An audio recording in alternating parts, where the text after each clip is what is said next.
Hi everyone, welcome back to my channel. Thanks for being here today. For those who are new here, my name is Valerie, and in this channel we talked about immigration, specifically my case. I did a CR1 spousal visa, and then we also talk about updates on immigration stuff and also what I learned here in the US and what I'm still trying to learn. What are the things that I observed. So if that's something that you are interested in, don't forget to click that subscribe button and the notification bell so you wouldn't miss anything on my next videos.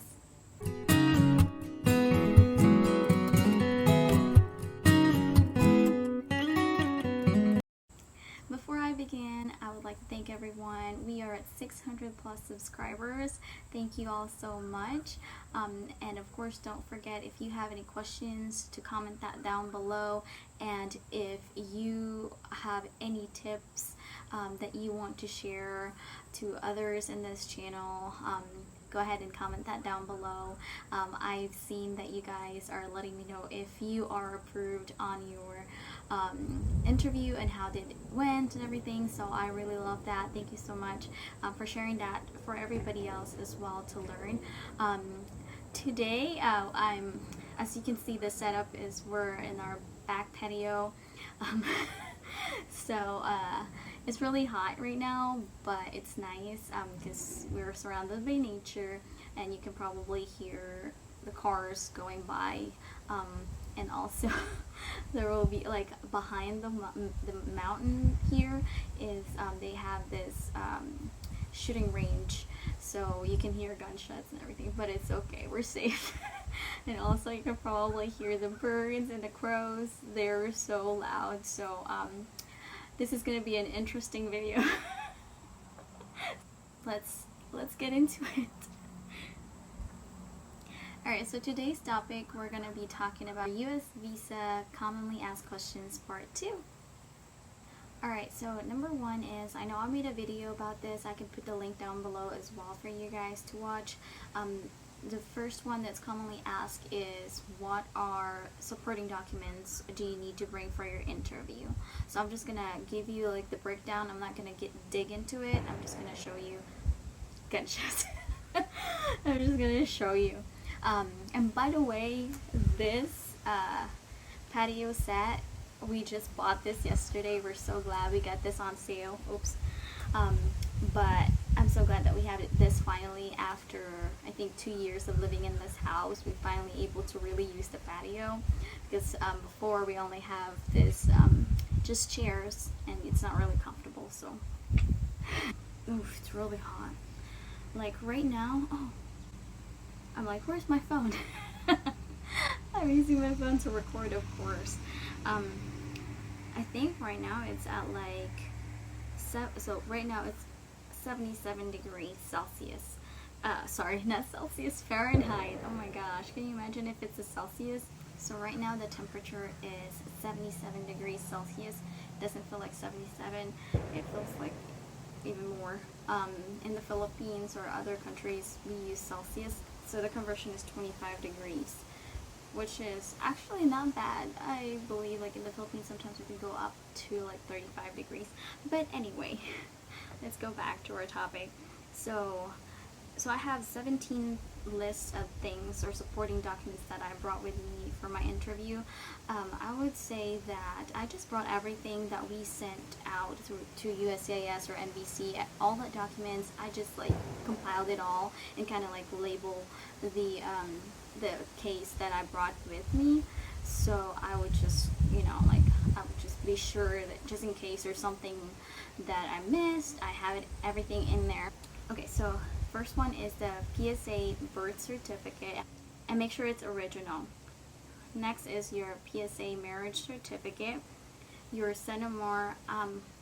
Just bring your Cenomar even though you're married, just in case.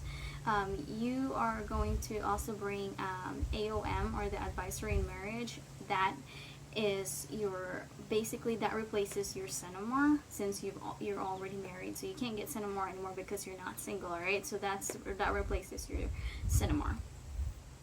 Alright, next is your NBI clearance, and also a lot of people ask me about what AKA should I put. So if you went to NBI and you're already married at that time, put your married name, and then it will ask you for AKA. You can put your maiden name. I believe that's what I did. Next is Affidavit of Support, or the I-864 form. So this form is actually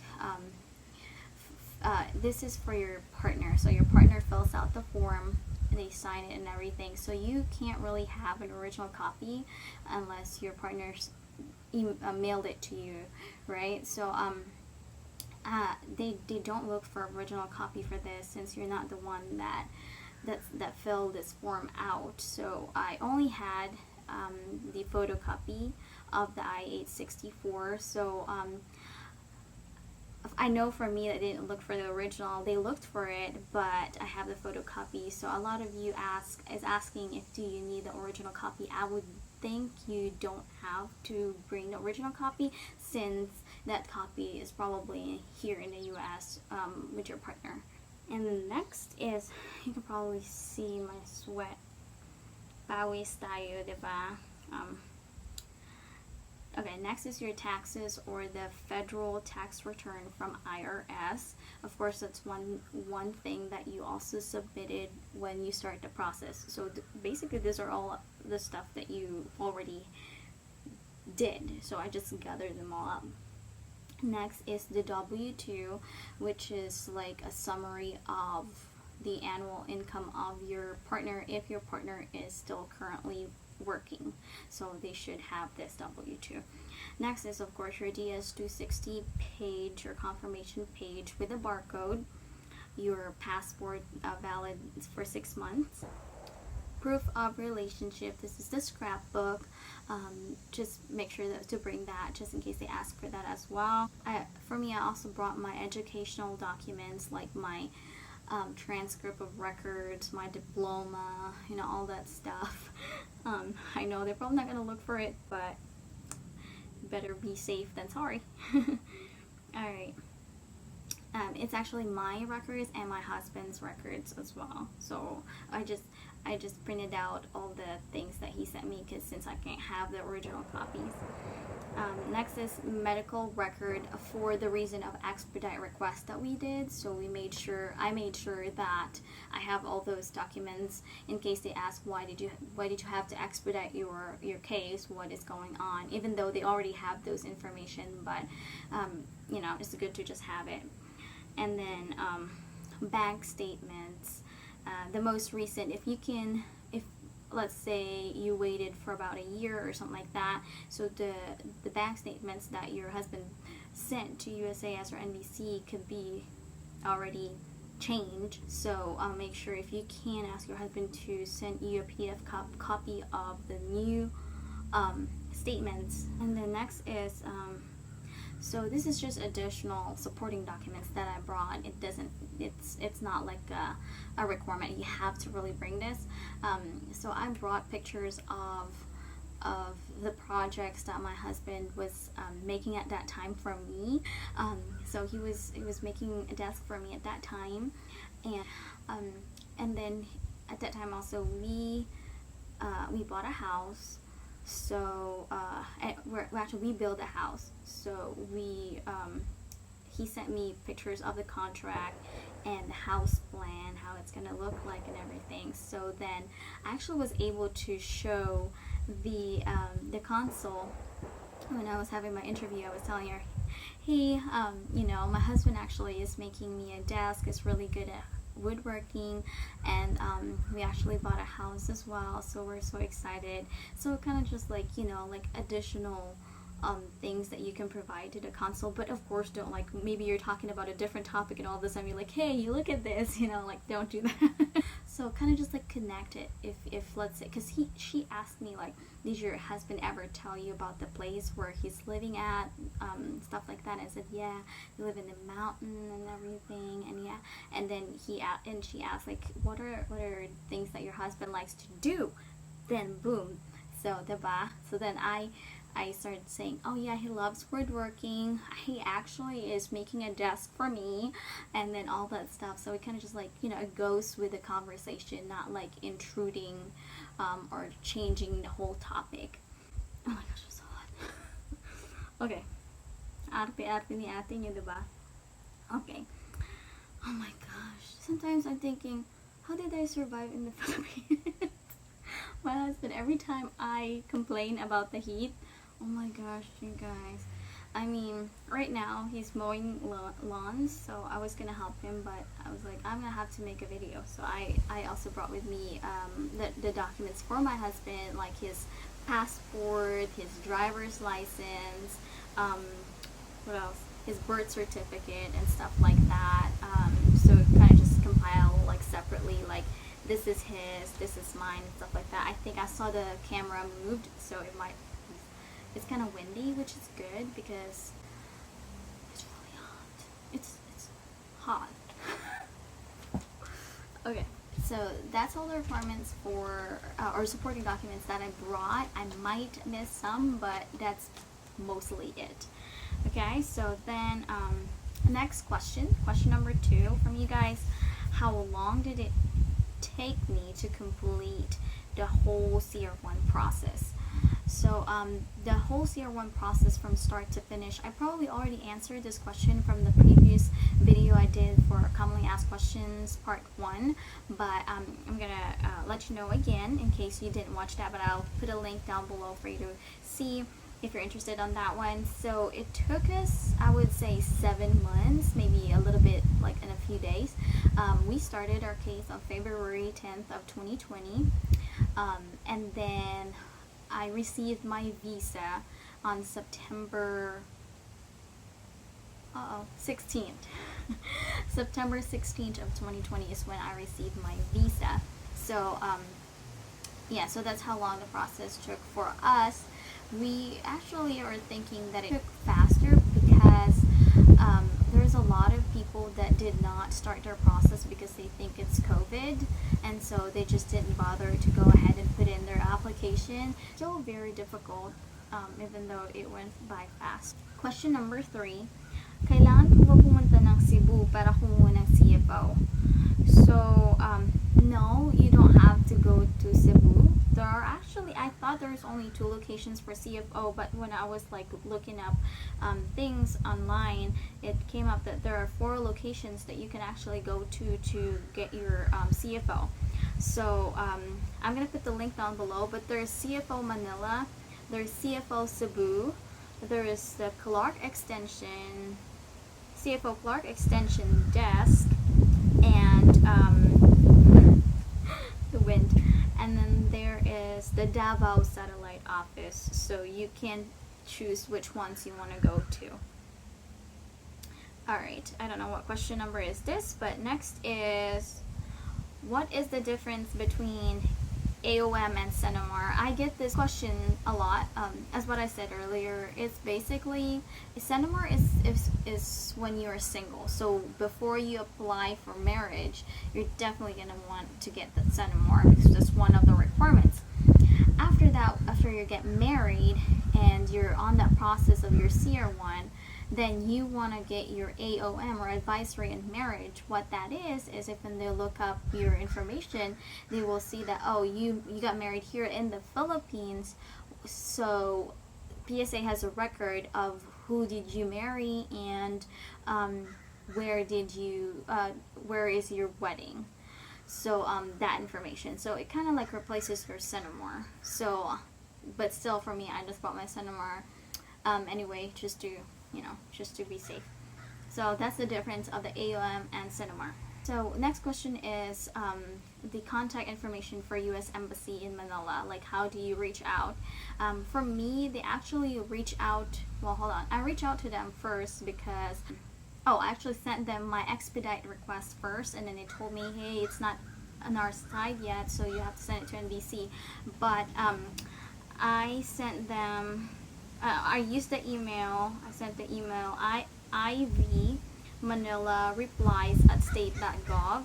I can put that link down below for you guys to use to send if you're inquiring for something. Hopefully this is the right email, but that's what I got when and they did reply under that as well, and also that's what I contact them through that email when I mentioned that I already finished my medical exam and stuff. So that's that. And the next is, so this is one of the comments or questions from you guys. I just wanted to ask for CR1 immigration visa interview held inside the room or just any random window outside where all the students and tourist visa interview goes on. So for the interview, so you have the Filipino consul first. So on the Filipino consul, well, both of them kind of look the same, but I think it's wider and bigger on the American consul. So the Filipino first, it's like when you're going to PSA or like NBI or something like that, they have this glass and then like a little thing that you can put your documents in and everything. So that's how it looks like. That's like the setup. And also they will call your name when it's your turn. So I don't know if it changed, but back then when it was COVID. Alright, next question is, how much does an attorney cost? So as most of you probably know, we hired a lawyer to process our entire case. So it depends on where your lawyer is situated. If they're in Los Angeles, California, it's probably a ton of money. If it's like where I'm at, North Carolina or South Carolina, not big cities, then it'll be cheaper. I would say, I was talking to my lawyer a few days ago or a week ago, because I was processing my citizenship. I can tell you more about that and I can show you how the process and everything. We're still starting to put things together, but I can definitely share with you how that is going. But anyway, so I was talking to my lawyer and I was so surprised how much difference of the cost from just like a state up north compared to a state down here or something like that. So he said some of them could cost from $1,500, $1,500 up to $15,000. So that much. And also it depends on your case and how complicated is your case. You can definitely check out online and see.